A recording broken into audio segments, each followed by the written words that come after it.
সিস্টেমই এরকম, মেয়েরা ঘরে থাকবে, ঘর গোছাবে, স্বামীর খেদমত, স্বামীর সেবা এবং স্বামীর সন্তানের লালন পালন, স্বামীর মালের হেফাজত, এটা হচ্ছে মেয়েদের দায়িত্ব।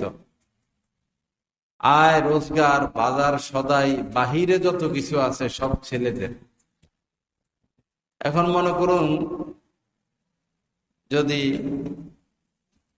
সবাই যদি মনে করে যে প্রাইভেট কার চালাইলে লাভ বেশি, এখন যিনি ভ্যান চালায় তিনিও প্রাইভেট কার চালায়, যিনি রিক্সা চালায় তিনিও প্রাইভেট কার চালায়, যিনি অটো চালায় তিনিও প্রাইভেট কার চালায়, যিনি ট্রাক চালায় তিনিও প্রাইভেট কার, যিনি ট্রেন চালায় তিনিও প্রাইভেট কার।